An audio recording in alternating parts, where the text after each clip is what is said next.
Are you judgmental?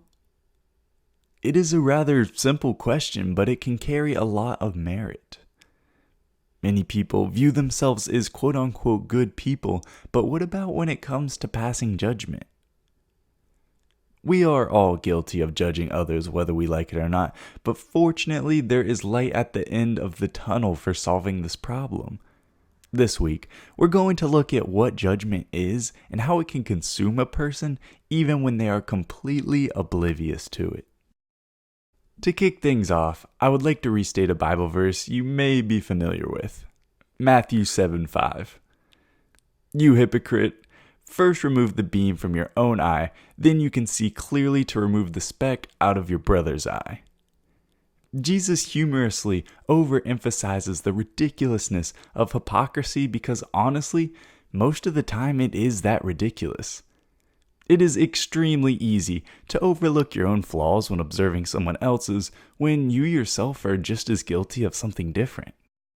You may be thinking, sure, I am guilty of other things, but not to the same magnitude of some people.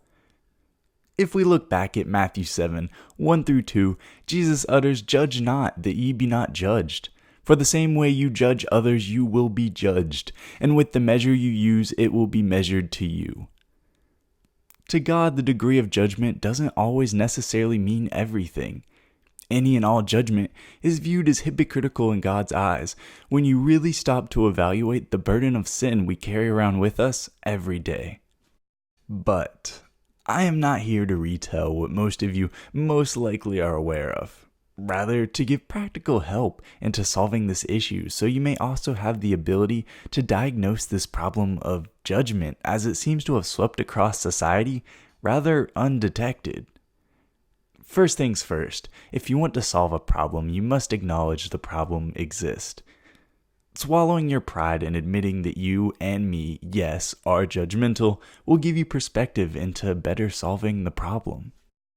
The second thing we have to do is understand how many things we judge on a daily basis, whether it be good or bad.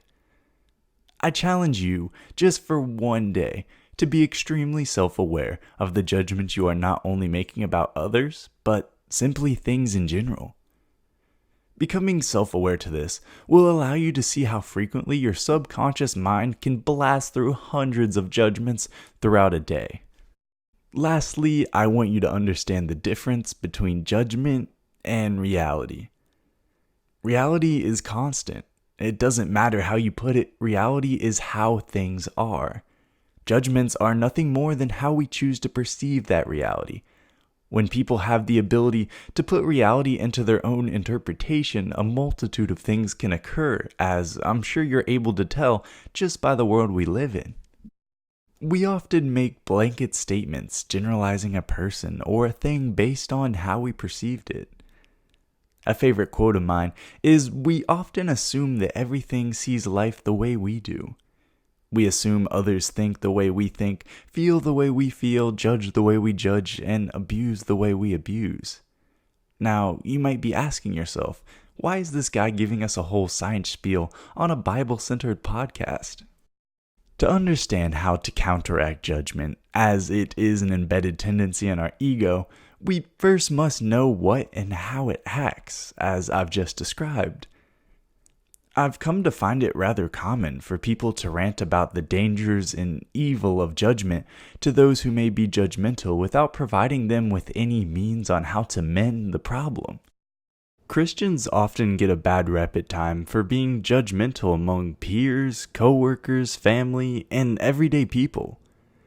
This perception can be justified and unjustified at times. Having seen and experienced it firsthand, it's important to address the problem is, like I said earlier, it's more widespread than I think any of us would like to admit.